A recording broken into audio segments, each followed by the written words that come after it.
Excellencies, colleagues, friends, ladies and gentlemen, many thanks for inviting me yet again to deliver a speech at your esteemed conference. And thank you, Dawis, for your dedication and relentless work. Ladies and gentlemen, I have been a student and teacher of international relations and political communications. And indeed, many times I try to typify the difference between international relations and political communications, let alone that at times political communication tries to distort or mislead processes in international relations and diplomatic ties.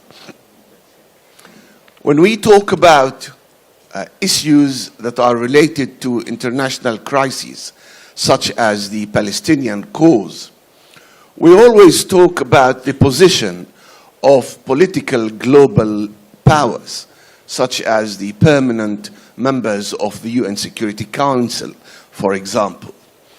And on this very matter, one should discuss positions such as, are they working towards a win-win situation where they can find a conflict resolution to the ongoing misery, or in fact, do they and are they part of an ongoing zero-sum game where one party wins and the other party loses?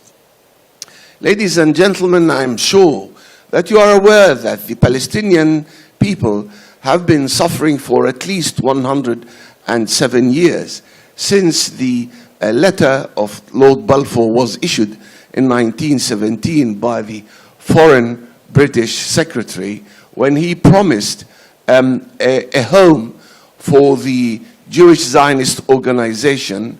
It was a letter delivered by Lord James Balfour to the Rothschild in Britain, promised them, obviously the British did not own Palestine, but they imagined they owned half of the world, and then they wanted to grant Palestine to someone who does not deserve and has nothing to do with that land.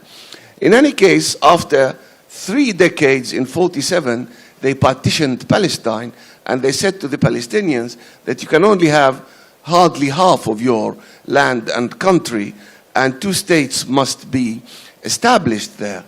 Well, since then, since 1947, and the Palestinian catastrophe, only 1 state was established, which is the State of Israel, which turned into the occupying power in the whole of Palestine. In 67, adding the occupation of the second part of Palestine, the eastern part of Palestine, leading us to today, where we have been witnessing in the last 5 months what I called a combination of ethnic cleansing, genocide, beside the apartheid. Now, many people talk about these terms without explaining them.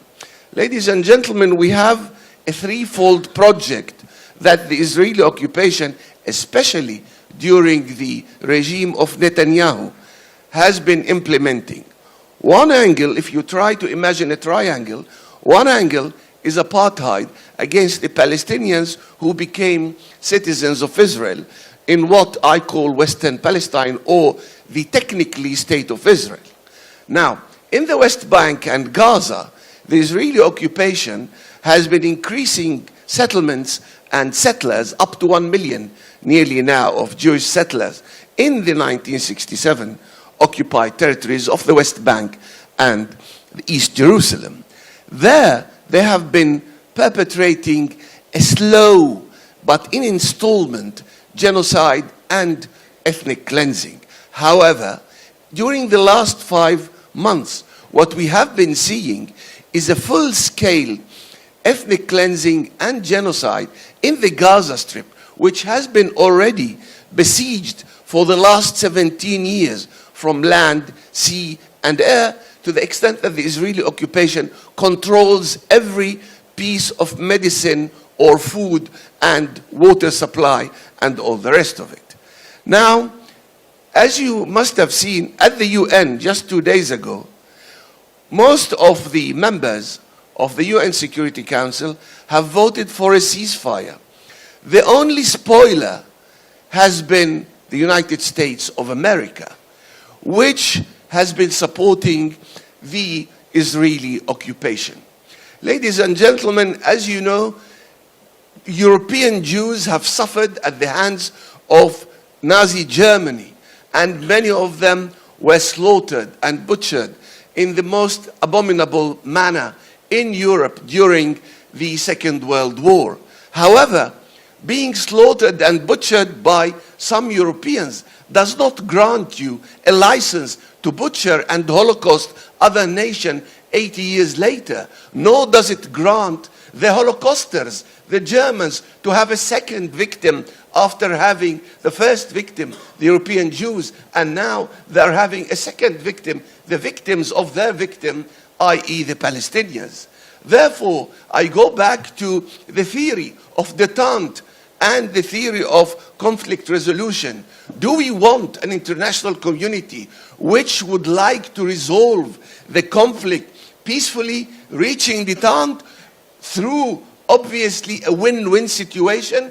Or do we still want to obey the bully, i.e. the American regime, only imposing only a zero-sum game where they want the Israeli occupation to win because they are their agents in the Arab world and not granting the Palestinian people their rights and their liberation and freedom? So this is a very important point to look at the international system and how things interplay. And I do call you to please follow the news from Palestine, because every day at least 200-300 Palestinians are being killed, including children and women. In the Gaza Strip, we have reached 30,000 Palestinians killed and around 100,000 injured, with 2.3 million Palestinians now are living in what we knew in Germany as concentration camp, being starved by the Israeli military occupation. The whole world is literally trying to convince and put pressure on the Israeli occupation and its main supporter, the United States, at the moment to no avail. But finally, at least my country now, I do not mean Palestine, I mean the United Kingdom, recently, just yesterday, voted finally for an immediate ceasefire. Let's call everybody to have a little bit of humanity and morality, which is part and parcel of the international values, so that we can have at least a lasting peace and justice for Palestinians and for the rest of the peoples of the region. Many thanks. Thank you.